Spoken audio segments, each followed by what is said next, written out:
اپنی مرضی کے فیصلے کرتے کرتے پیچھے رہ گئے. ہم نے لوگوں کو پیچھے کرنے کا سوچا تھا لیکن ہم سب سے پیچھے رہ گئے. ہم نے سیاست اور سازش کی تھی کہ کچھ لوگوں کے دلوں پہ پیر رکھ کے میں اپنا قد اونچا کروں گا, کچھ کے سینوں پہ پیر رکھ کے, لیکن ایسا نہیں ہوتا, یہ ہوتا نہیں. آپ کسی کی جگہ نہیں لے سکتے اس لیے کہ رب نے سب کی جگہ اپنی اپنی بنائی ہوئی, سب کی جگہ. ہاں ایسا ضرور ہوتا ہے کہ کئی دفعہ نا ہم اپنے مقام کو گرا لیتے ہیں. وہ کسی نے کہا تھا کہ ایسا نہیں کہ تیری جگہ کوئی اور آ گیا, لیکن تیرا مقام بھی اب تیرا نہیں رہا.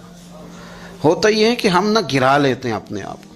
اگر ہم رشک کا ماحول پیدا کریں, رشک کا, اور ہم کہیں کہ کیا بات ہے, میں بھی سفر کروں گا, اس جانب جاؤں گا, بجائے یہ کہنا کہ فلاں آدمی بڑا آگے نکل گیا ہے, یہ کر کے نکل گیا ہے, وہ کر کے نکل گیا ہے, یہ کہنا کہ یار میں بھی رب کریم کی اس مدد کو تلاش کرتا ہوں جس کی برکت سے اللہ نے اس پر فضل فرمایا ہے. امام غزالی فرماتے ہیں 3 لوگوں میں حسد زیادہ ہوتا ہے, بغض زیادہ پیدا کر لیتے ہیں. اب چونکہ مضمون ہے تو ساری بات کھل کے ہی کرنی پڑے گی نا. فرماتے ہیں 3 لوگوں میں حسد, بڑے عہدے والوں میں حسد زیادہ ہوتا ہے. یعنی صوبائی وزیر کہتا ہے کہ حق میرا ویسے وفاقی وزیر کا تھا, اور وفاقی وزیر کہتا ہے کہ جتنا میرا تجربہ ہے نا, مجھے بنایا وزیر اعظم ہی جاتا تو بات ٹھیک تھی. حسد زیادہ, بڑے عہدے والوں میں حسد. اور امام غزالی فرماتے ہیں مالداروں میں حسد زیادہ ہوتا ہے. غریب نے غریب سے کیا جلنا ہے, جلنے کو شے ہی کوئی نہیں, کس سے جلیں گے. تو غریب تو بیچارہ 4 روٹیاں ہوتی ہیں تو کہتا ہے چلو ٹھیک ہے آ جاؤ, دونوں مل کے بیٹھ جاتے ہیں. غریبوں کے دوست بھی غریب.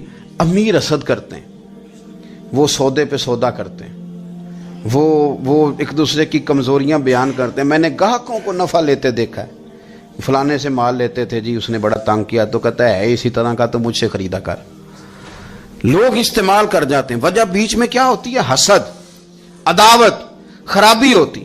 اور تیسری بات امام غزالی نے شاید میرے لیے کہی ہے. امام غزالی فرماتے ہیں علماء میں حسد بڑا ہوتا ہے, عہدیداروں میں, مالداروں میں, اور علم والے لوگوں میں. وہ بھی اللہ کی تقسیم پر راضی نہیں ہوتے, چونکہ وہ سمجھتے ہیں مجھے یہ لفظ آتے ہیں, میری قابلیت زیادہ ہے, میں زیادہ پڑھا لکھا ہوں, تو یہ منصب بھی میرا تھا, یہ کام بھی میرا تھا, یہ بھی میرے پاس ہونی چاہیے. ایسا نہیں ہوتا, یہ تو رب کریم کی عطا ہے. میں کئی دفعہ کہہ چکا ہوں کہ کام لینے پہ آئے تو میرے جیسے بیکار آدمی سے کام لے لے, یہ اس کی عطا ہے. اب ہمیں کرنا کیا ہے؟ ہمیں اس کی تقسیم پر راضی رہنا ہے, اس کی تقسیم پر قربان جائیں. رسول پاک علیہ السلام سے صحابی نے پوچھا حضور عزت کیا ہے؟ فرمایا جو رب نے تجھے دیا اس پہ راضی ہو جا, اللہ عزت عطا کر دے گا. قناعت کر, جو اللہ نے تجھے دیا اس پر قناعت کر, اللہ تجھے عزت دے دے گا. حضور ذلت کیا ہے؟ فرمایا لوگوں سے لالچ نہ رکھنا, تو ذلیل ہو جائے گا. لالچ نہ کر. تیزی کے ساتھ پرموٹ ہوتی ہیں چیزیں, ہمیں سازش کرنی آتی ہے. ہمارا خیال ہوتا ہے کہ میں نے دوسروں کے پیسوں پہ کاروبار کرنا ہے. ہمارا خیال ہوتا ہے کہ پالٹی ڈال کے روٹی کھانی ہے. ہمارا خیال ہوتا ہے کہ کسی بندے کو کس طرح استعمال کرنا ہے. یاد رکھ لینا, کبھی بات نہ بھولنا, جو لوگوں کو استعمال کرنا چاہتا ہے وہ ساری زندگی استعمال ہوتا رہتا ہے. جو کسی شخص کو کسی مقام پر رسوا کرنا چاہتا ہے اپنی عزت بچا نہیں پاتا. جو آدمی لوگوں کو حقیر جانتا ہے اللہ اسے کبھی عزتیں عطا نہیں کرتا, وہ گڑھوں کے اندر گرتا چلا جاتا ہے. یاد رکھیں جو عزتیں دینی شروع کر دے رب اسے باعزت بنا دیتا ہے. جو پیار کرنا شروع کر دے معاشرے میں لوگ اس سے پیار کرنے لگ جاتے. جو کسی دیکھیں اگر ہم وہاں سے مانگے جہاں سے سب کو ملتا ہے تو پھر بندوں پر اتنی نظر رکھنے کی ضرورت باقی رہتی نہیں ہے. ادھر دیکھیں رشک کریں گے تو لالچ سے بھی بچیں گے, حسد سے بھی بچیں گے. بخاری مسلم میں حدیث ہے, حضرت ابو ہریرہ رضی اللہ تعالیٰ عنہ کہتے ہیں ہم حضور کی بارگاہ میں حاضر تھے تو کچھ غریب لوگ حاضر ہوئے, غربا. انہوں نے عرض کی یا رسول اللہ صلی اللہ علیہ وسلم ایک گزارش کرنے آئے. حضور نے فرمایا کہو. یا رسول اللہ امیر تو ہم سے آگے نکل گئے. حضور نے فرمایا کس بات میں؟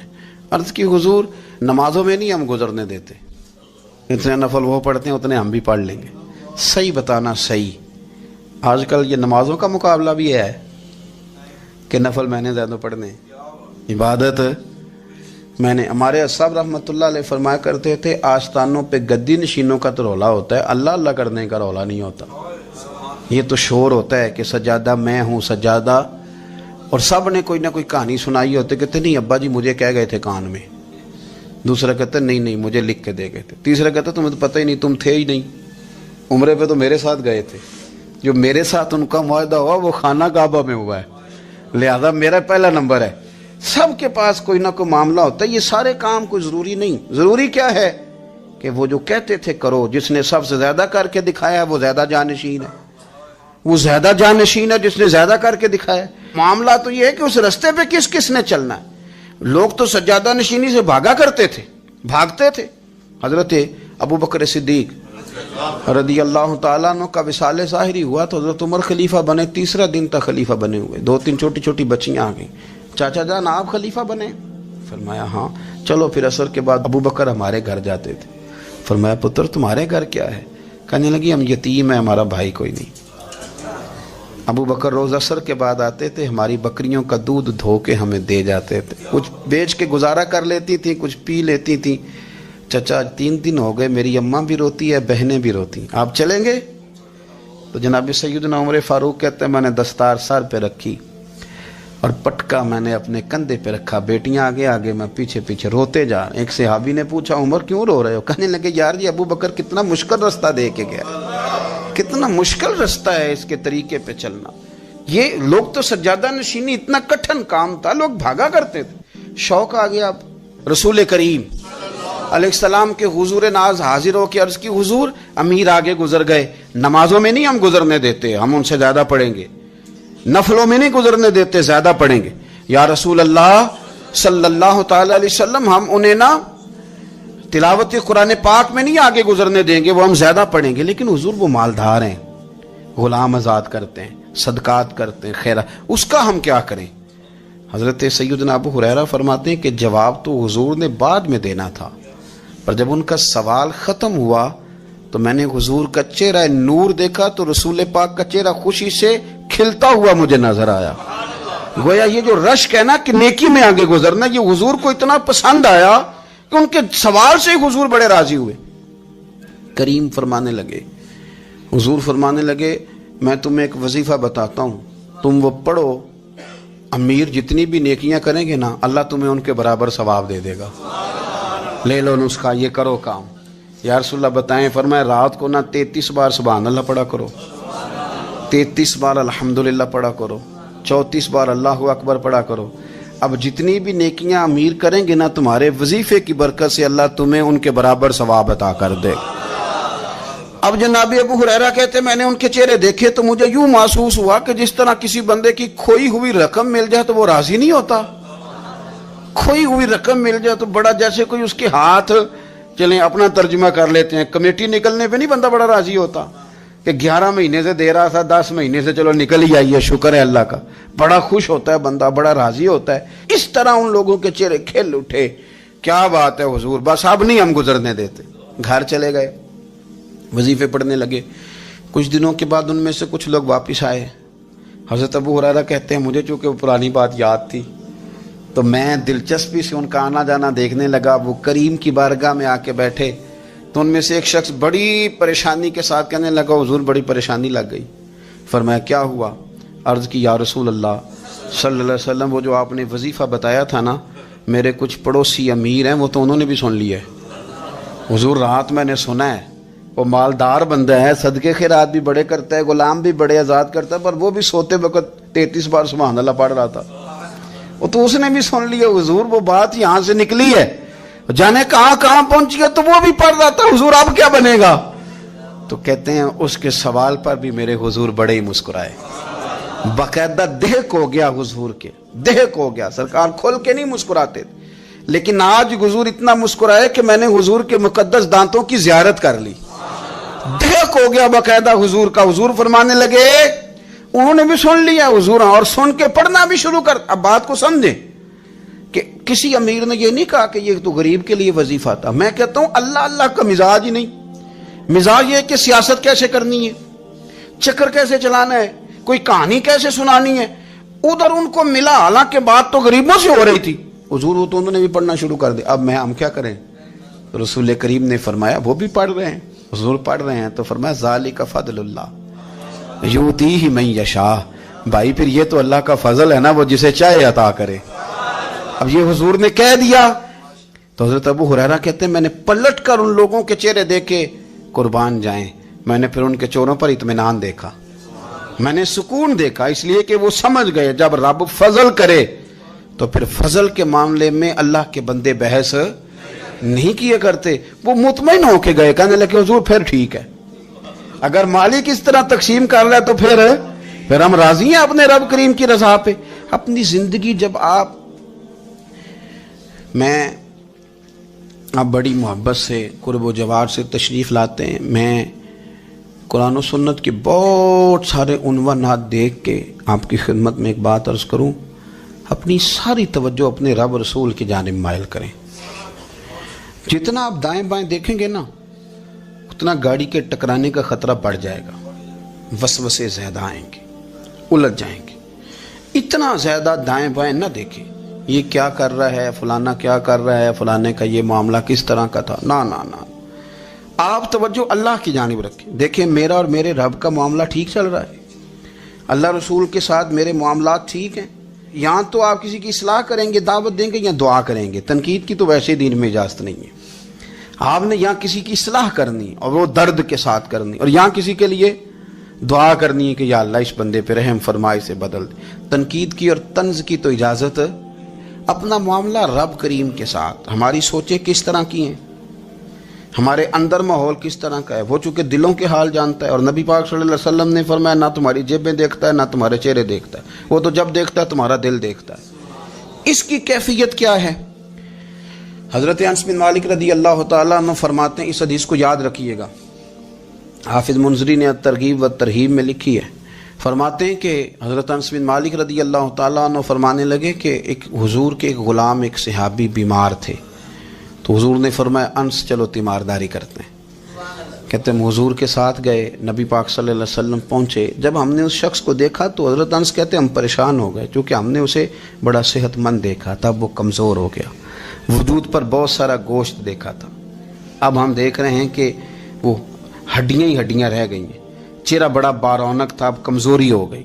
رسول کریم تشریف لے گئے اور حضور اس کی چارپائی کے سرہانے بیٹھے، اور جب حضور نے اپنا دست مبارک اس کے بالوں میں رکھا اور نبی پاک نے دست شفقت پھیرا تو کہتے ہیں اس شخص نے آنکھیں کھولی اور حضور کا چہرہ دیکھا تو اس کی خوشی کی کوئی انتہا نہ رہی، بڑا راضی ہوا، بڑا راضی، اور حضور نے اس کے لیے دعا کی، اس دعا پر بھی اسے بڑا اطمینان قلبی نصیب ہوا۔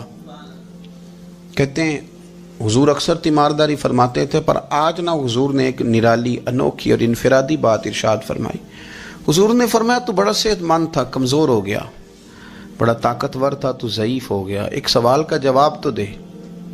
یا رسول اللہ فرمائیے۔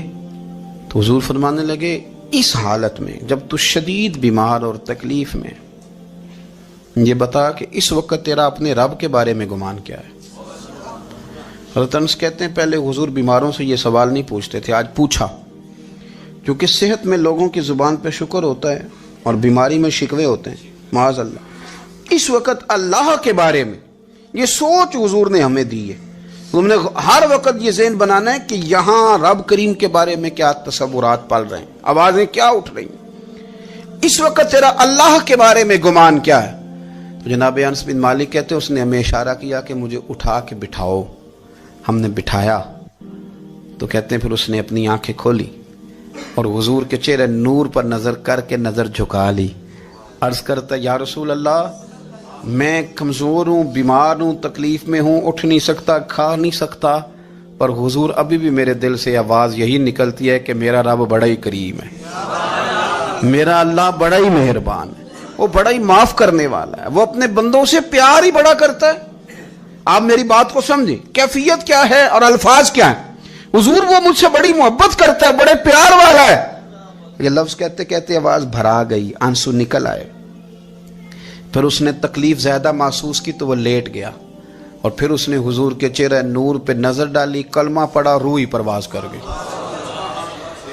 حضرت انس بن مالک فرماتے ہیں ہم اس کے گھر سے نکلے اور جب حضور اس کے کمرے سے باہر آئے تو رسول کریم نے پلٹ کر رک کر پھر پیچھے دیکھا اور فرمایا انس اگر کسی جنتی کی زیارت کرنی ہے تو میرے اس غلام کا چہرہ دیکھ لو. اس لیے کہ جن لوگوں کے نظریات رب کریم کے بارے میں اس طرح کے ہوں پھر ان کے خاتمے خیر کے ہوتے ہیں. پھر اللہ ان کے لیے جنت کے فیصلے فرماتا ہے. اپنے افکار میں، نظریات میں، سوچوں میں کوئی ضروری نہیں ہے کہ ہم لوگوں کو دو لفظ کہہ کے مطمئن کر لیں تو ہم خود ضمیر کے قیدی بن کے زندگی گزار دیں. یہ معاملہ ٹھیک نہیں، یہ صحیح نہیں چلتا. آپ اپنی قلبی واردات پر، قلبی خیالات اور تصورات پر کڑی نگرانی رکھیں گے. آپ دیکھیں گے کہ کہاں یہ مجھے خرابی کی طرف لے کر کے جا رہا ہے، کہاں یہ بدگمانیاں پیدا کر رہا ہے، کہاں یہ خرابیاں لا رہا ہے. یہ سختی پیدا کر دے گا، نفرتوں کو، لالچ کو، حسد کو، عداوت کو یہ بڑھا دے گا.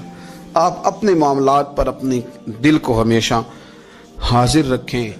اللہ اپنے محبوب کا صدقہ فضل کرے. وہ مقلب القلوب ہے تو وہ ہمارے دلوں کو اپنی طرف پھیر دے.